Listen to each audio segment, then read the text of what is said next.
I'm an extreme parent. I have 3 sons. My oldest is only 3 years old. I also have a 2-year-old and a 5.5-month-old. Prior to becoming a parent, I'd only ever held one baby, and that was only a few months before my first son was born. And when I envisioned being a dad, which I've been doing my whole life, I never considered what it would be like to be a father to a baby or a toddler, probably because I don't remember being a toddler or a baby myself. So when I envisioned and fantasized about being a father, I only could ever see them as a child, not as a toddler or a baby. And this goes without saying, but starting a family, having children, having a child will change your life forever. And it changes you as a person. And there are certain things you have to be willing to compromise and change about yourself in order to become the best parent that you can be. So in this video, I'm going to share with you what I believe to be the 3 fundamental shifts you have to make in your behavior in order to be the best dad that you can be. I look at it like this.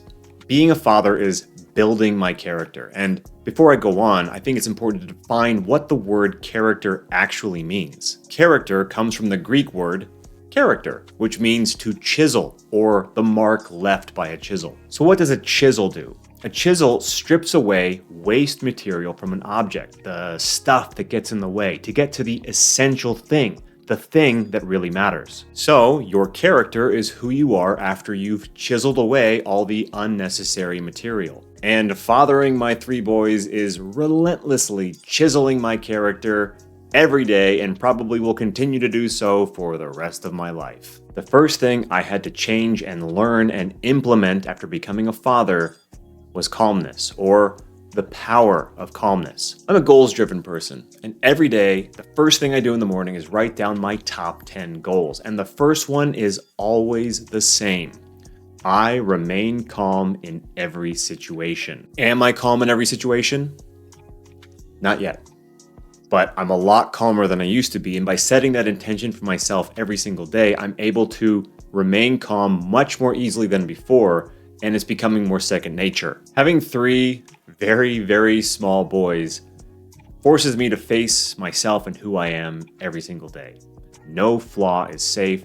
Every underdeveloped and immature aspect of myself gets exposed. With 3 children this small, there's nowhere to run, there's nowhere to hide. In a sense, babies show you where you're still a baby, and the terrible 2s show you where you're a terrible mid to late 30s. Before having kids, I could blow my top from time to time. I could let off some steam and let out some aggression and drop some F-bombs with no consequence. Not anymore. They're always watching, they're always listening, they're everywhere. Babies and toddlers have a unique ability. One moment, they're melting your heart. And the next moment, they're melting down and driving you crazy. But you can't show them. You can't let it out. You can't let them see how crazy they're making you. They have no context for literally anything yet. So every reaction you have is teaching them how to react and behave. One afternoon when my oldest was still only a 1.5 years old, I dropped a screw down the bathroom drain. Why? It doesn't matter. All you need to know is that the screw dropped, and so did this.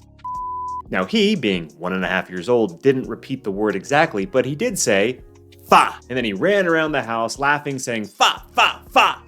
Well, and what I learned was the consequences of reacting inappropriately outweighs the annoyances of their behavior or whatever happened that might be making you upset. And then, after the moment ended, the heaviness I felt, the guilt, if you will, for having had the inappropriate reaction or overreacting would weigh heavy on my mind.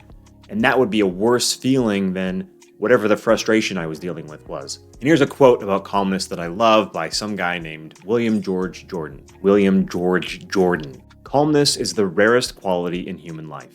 It is the poise of a great nature, in harmony with itself and its ideals. It's the moral atmosphere of a life self-centered, self-reliant, and self-controlled. Calmness is singleness of purpose, absolute confidence, and conscious power, ready to be focused in an instant to meet any crisis. The ability to stay calm in any given moment is no small feat and takes a lot of practice, which is why it's the first thing I remind myself of every day when I wake up. So now, 3.5 years into being a parent, I'm calmer now both at home as a parent and everywhere else in life. I'm slower to react and more patient in my approach. everywhere with everyone. The second thing I've been forced to learn and implement in my life is strength through self-control. I mentioned this in a video before, but I'll reiterate it now because it's that important to me. The best gift I can give my boys is my commitment to my own self-development. It has become blatantly clear to me that in order to become the best father I can be, I have to become the best version of myself. Now that I'm saying it, it actually seems really obvious. And this also applies to my marriage and my friendships and my casual relationships and anyone who encounters me on a day-to-day basis. I'm a men's coach, and to be the best men's coach I can be, I have to be the best me I can be. To produce great work, I must be great. To be a good leader, I have to be really good at leading myself. Freedom is not the right to live as we please, but the right to find out how we ought to live in order to fulfill our potential. My 3 boys give my life a structure I didn't know I needed. In my 20s, I got really good at escaping any chance I had. Now, I won't qualify this as being good or bad. I regret nothing. I accomplished a lot in my 20s. But one thing I really lacked was discipline. And one thing that has stood out in all the books I've read in the last few years about life and truth and wisdom, I can honestly say that the number one thing that's been reiterated over and over throughout history is that discipline is the first step to freedom. Way counterintuitive to what I thought in my 20s. When my first son was born, I didn't want to give up anything about my lifestyle. I wanted to go to bed when I wanted to go to bed and wake up when I wanted to wake up. I wanted to do whatever I wanted to do when I wanted to do it, just like I always had. Nope, he wouldn't allow it. Now, I wish I could say I adapted instantly to my new circumstances, but I didn't. It took time, and I fought it. Kicking and screaming. I really did not want to change. I resisted. I complained. I was whiny and pouty, just like a baby. And there's that mirror again, that baby-sized mirror that I call my son, that is constantly showing me where I need to improve, where I need to mature, and how I need to grow up. And in the interest of not losing my sanity, I started changing my habits and my routines. And wouldn't you know it, I actually fell in love with the process. I like becoming the better version of myself. I like implementing discipline. I like challenging my willpower and seeing just how far I can go. As a father, I feel like I'm finally unlocking who I really am. Giving up vices, not easy, but when you do it, man, it's so empowering. I go to bed at 9 o'clock. For most of my life, I went to bed between 11 and 2 a.m. I go to bed at 9 and I wake up at 4 or 4:30 in the morning. And I love it. It wasn't easy. In fact, it was really brutally hard. But now I cherish it. I love getting up before anyone else is up when it's still quiet, especially in my house, and peaceful, and I can get work done with focus and a clear mind. I get more done before 6:30 a.m. than most people do before noon. Every day of fatherhood, I have the choice.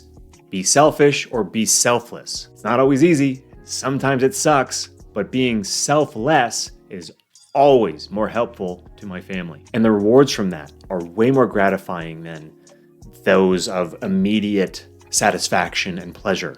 Because selfish choices provide instant gratification. Selfless choices are in service to others. And choosing to consistently be selfless instead of selfish is a surefire way to chisel your character. And this brings us to number 3, which is probably the most important of the 3 shifts I've had to make. And that is understanding the futility of worry. I know so many people who live in a constant state of worry. And just to be clear, concern and worry are 2 different things. Concern is acknowledging a problem and calmly doing what's required to solve the problem. Worry, on the other hand, is a negative use of your imagination. It's a carousel of madness. And with worry comes indecision. During my son's first year of life, I became an anxious ball of worry. It got so bad I stopped being able to fall asleep. For the first time in my life, I had insomnia. It was awful. I've talked about this before. If you want to watch a video about it, click up here. Now I'm over it. I'm actually sleeping great. In fact, one of these days I might make a video about how to overcome insomnia because I did, and I think I have a lot to share in that department if you're someone who struggles with sleep. And now, much like calmness, I practice the subtle art of not worrying every day. And I mean not worrying about anything, because I believe that to worry about anything is unhelpful and unproductive. I've had a lot of worries in my life, most of which never happen. That's the thing. Worry exists outside of the present. It's always about what might happen or what just happened or what happened a long time ago. I've determined that the root cause of most worry is confusion, and the remedy for confusion is clarity. When my second son was born, I made the decision to get clear on exactly what I want from life, because I don't want my boys to experience a worried, stressed out, anxious dad. I'm the guy leading them into manhood. If I'm anxious, I'm going to teach them to be anxious. If I'm worried all the time, they'll probably be worried all the time, or they'll resent me for being worried all the time. Being a father has helped me identify what I want and when I want it by. No more vagueness, no more waffling, no more confusion, no more worry. Simply put, being a father has given my life purpose. And having a family, having a wife and 3 sons, has increased my boldness. There's no room for worry in my life. I don't have time to doubt. The fear of criticism can kill a person before they die.